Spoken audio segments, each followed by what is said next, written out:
G'day there guys, Marky here, and welcome back to another episode of r/Am I the Asshole? With that said, I want you to sit back, relax, chunk a prawn of the Barbie, and let's get right into it.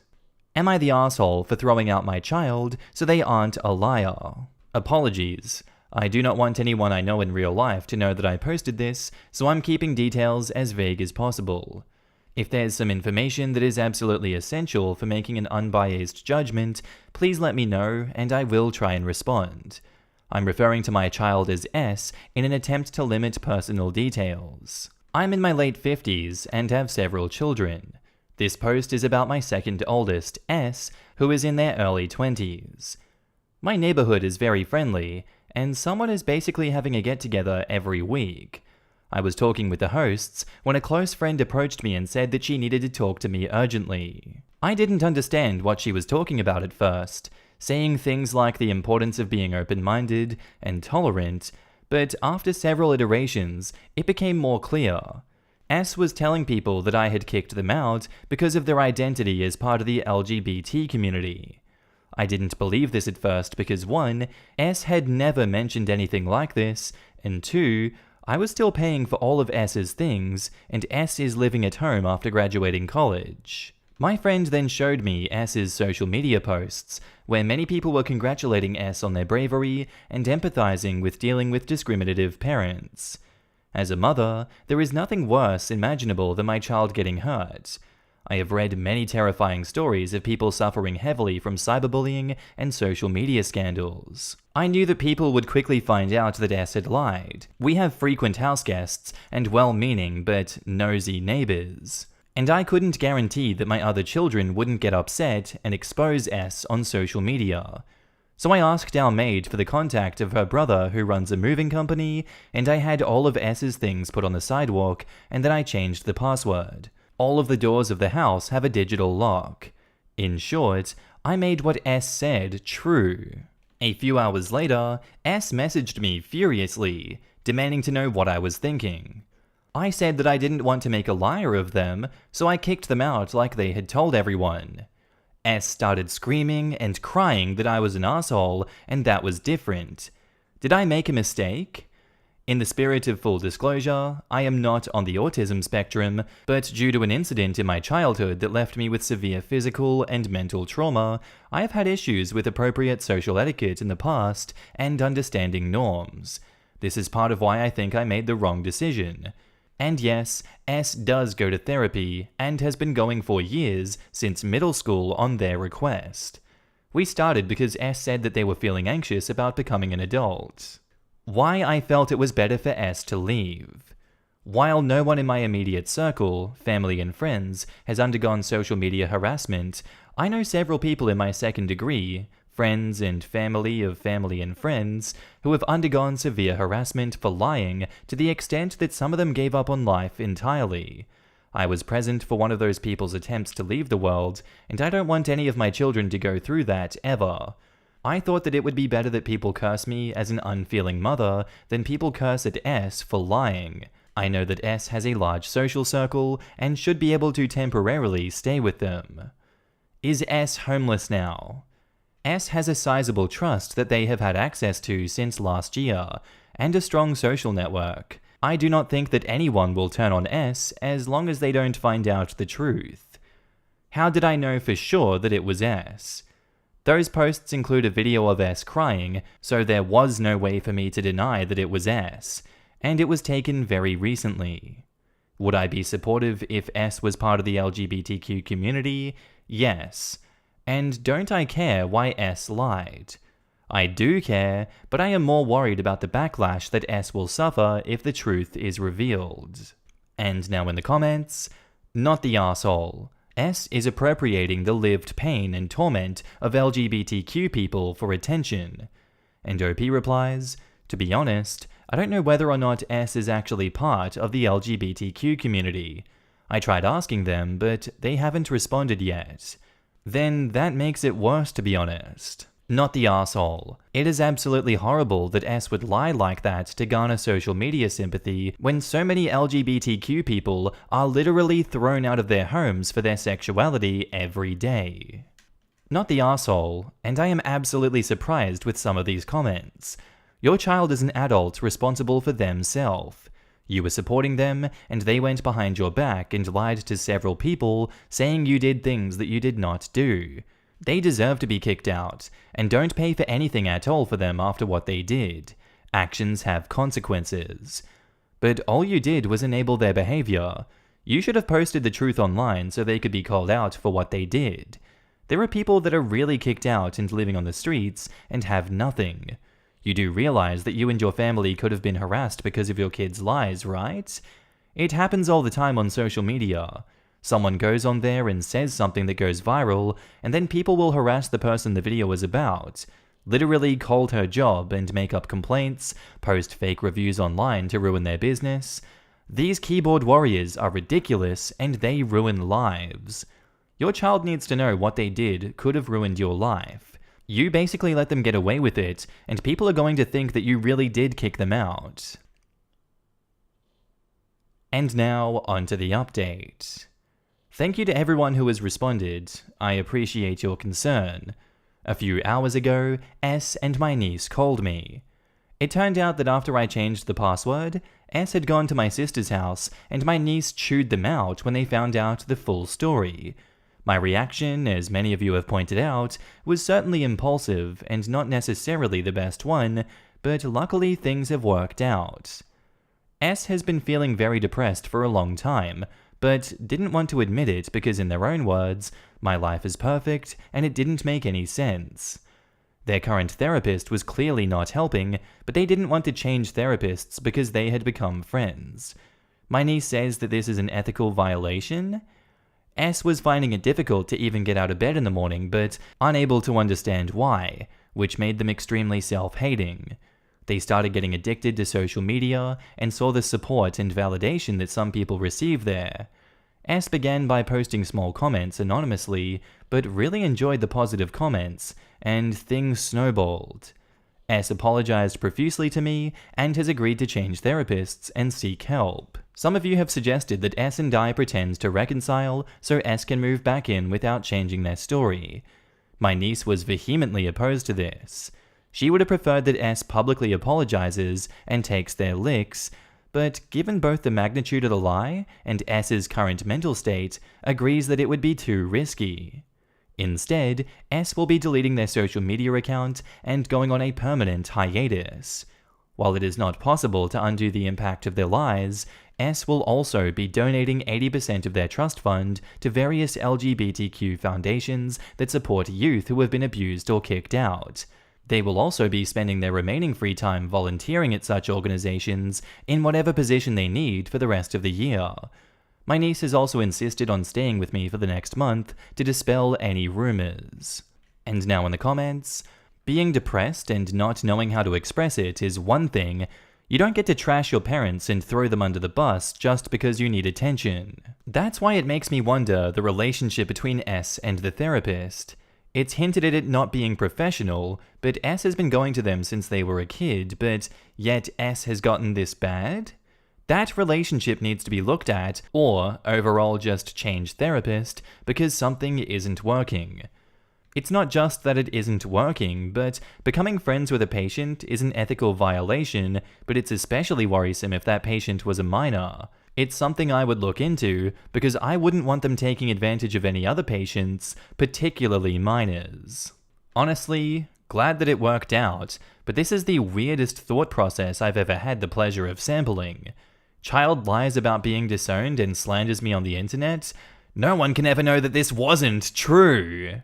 And then they're going to give away 80% of the kid's trust fund? Such a weird amount. My boyfriend got kicked out for being queer, and was essentially homeless for 5 months. He never made a stink about it, looked for sympathy, dragged his parents through the mud, and only told people close to him. This actually happens to people, and S using it for attention is a slap to the face for people who experience it as their reality. Our next post is titled, "My female friend brought a guy to my house while I was on vacation without my permission, and I think that they had sex in my bed." So, we are both women in our early 20s. Here is what happened. Last month, my family and I went on vacation and asked this friend to water my plants while I was gone. For context, I live with my parents. She was my best friend of 12 years who I trusted deeply, and my parents trust her too, which is why I felt comfortable giving her access to the house. She would only have to come once, and she agreed to that. The day she stopped by, I asked her to video call me so I could explain how to get into the house and explain which plants to water and how to water them, and everything seemed to go well. When I got home from my vacation, I noticed something weird about my bed.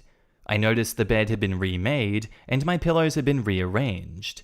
My blankets, sheets, and pillows smelled like male perfume, and I noticed there were short black hairs on my pillows. It seemed like a man had been in my bed. I felt deeply uncomfortable, but I wasn't able to wash the sheets before bed as I had just come home from the airport after a day of travel. It was late at night, and I was exhausted. I slept in my bed as it was, feeling disgusted and violated to be surrounded by the smell of an unknown man. I was suspicious of her because she was one of the only people who had been in my house while my family was away.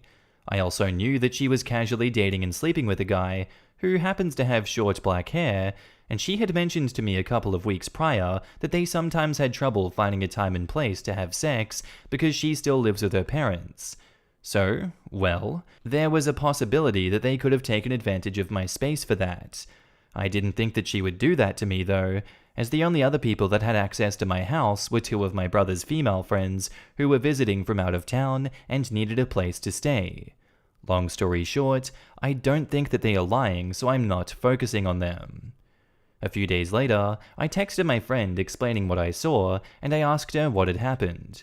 She admitted that she brought the guy that she had been casually dating with her when she came over, and had him wait in my room while she watered the plants. Apparently, he went to sit on my bed, and he kind of jumped on it, and messed up the blankets and pillows, which was why they remade the bed. I didn't believe this. How hard did he jump onto my bed that it had to be remade? How did the smell get through the blankets and into my sheets? That's like 4 layers of fabric, if he only sat on it. How did the hair get on my pillow if he didn't put his head on it? I told her that her story seemed inconsistent with what I saw, and that it seemed like a man had been in my bed. I didn't accuse her outright of having sex in my bed at any point during the conversation, and that I felt disgusted, violated, and betrayed. She apologized and assured me again that nothing else happened. I told her that I appreciated her apology, but that I didn't believe her, and explained why in a long paragraph. She left me on read and hasn't talked to me since. She also removed me from her close friends list on social media, which is a big deal coming from her. It has been 3 weeks. I'm sad about the situation because this was a very close friend, and I don't want to lose her. At the same time, I am hurt that she didn't ask me for permission to bring him over and let him in my room, hid him from me over video call, didn't tell me about it until I asked her, and that she's probably lying about what really happened to my bed. I'm not sure where to go from here. I want to reach out because I miss her and I don't want to lose her, but part of me thinks, screw it. I sent the last message. If she wants to fix our friendship, then she should message me. Advice? And now in the comments, nope, not happening. She let a stranger in your home and screwed in your bed. She's only mad because you called her out on it. People hate being called out when they're in the wrong. Personally, I would say screw it and move on from her. Totally disrespected you by having a stranger in your house. She's pissed because she got caught and they did have sex in the bed, as perfume does not get everywhere by just sitting on the bed. Be sure to tell all of your mutual friends what she did to head off her lies to the friends. The people saying forgive her are just as nasty as your friend for sleeping with someone in your bed. Any good friend would know that that's a boundary that shouldn't be crossed. That is your personal space and you trusted her. I wouldn't bother reaching out. Clearly, she is not that great of a friend. Like, if you're that close, just ask, like, can we screw there? We'll even clean everything. Damn it, at least wash the sheets. Like, it's crazy how much people are justifying this behavior. Also, are they broke? Just book a damn push. There's some dodgy ones that are cheap, or just screw in the car. Jesus Christ. I had a situation like this happen in college. My roommate let a couple sleep or have sex in my bed while I was home for the weekend. My roommate remade the bed without cleaning the sheets and then lied to me about it. She said that people sat on my bed and all the bedding fell off, which made zero sense.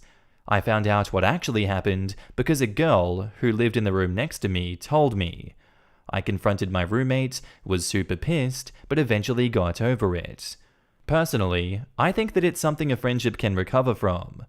With your friendship, though, I think it's different. I don't know if this is something that can be resolved. This is your parents' home, so there's an additional layer of disrespect.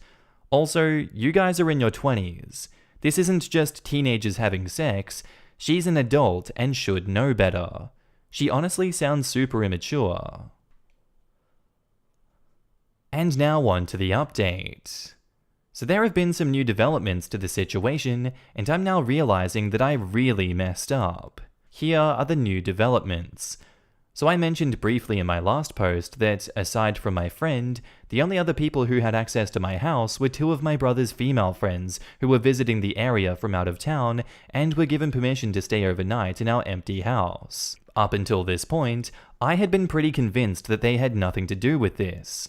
Well, I found out yesterday that they brought a guy with them, and I think he was the one who slept in my bed.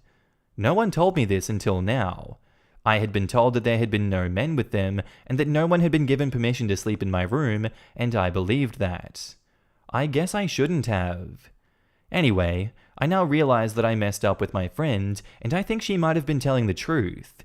Now that I have the full picture, I think she stopped responding because she was probably sick of me accusing her of letting a guy in my bed and not believing her. Of course, I still think that it was wrong for her to bring a stranger to my house, let him in my room, and then hide it from me, but she owed up to it and apologized for it during our last conversation. I've decided that I'm willing to forgive her for that because she seemed genuinely apologetic. How do I fix this? I really messed up. She is my best friend of 12 years, and I'm devastated that I might have ruined our friendship over this. I feel like an idiot. I think I should reach out, but what should I say? And edit, okay fine, maybe this information isn't exactly proof that she's innocent, and even if she did not use my bed for sex, she still brought a stranger over, left him unattended in my room, and then hid the whole thing from me. I guess my new question is about whether I should accept her apology. What would it take for you to forgive a friend for this? Or would you not forgive them at all? And now in the comments, find new friends who don't bring strangers into your house. Seriously, every friend of his in this situation brought a male stranger into his home without asking. She did put a strange man into your house. It's almost irrelevant that she didn't use your bed for sex, if that's true. She brought her hookup to your house without your prior knowledge, and then left this stranger alone in your room. Why? Why not have him wait in the car or the kitchen or the backyard? She didn't commit an act as bad as you thought, but it still wasn't cool at all. The fact that others also disrespected your space atrociously doesn't change the fact that she did too. And he jumped on the bed, cause that's what he does. And it was messed up, so they had to fix it.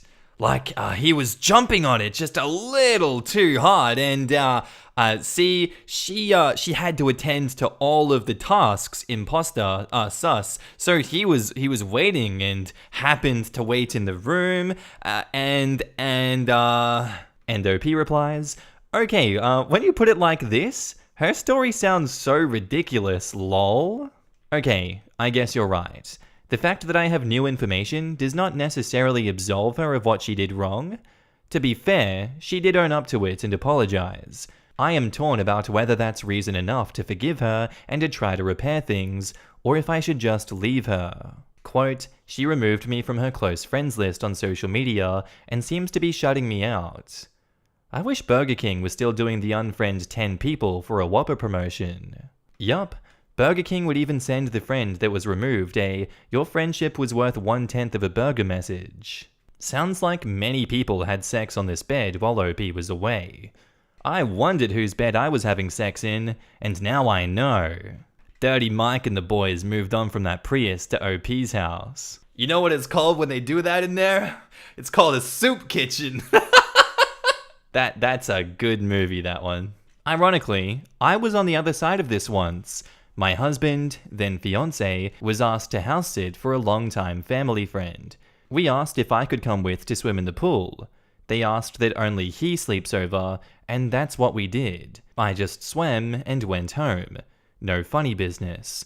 We were already living together at that point, not desperate to find a moment alone. We got accused of having sex on their kid's bed.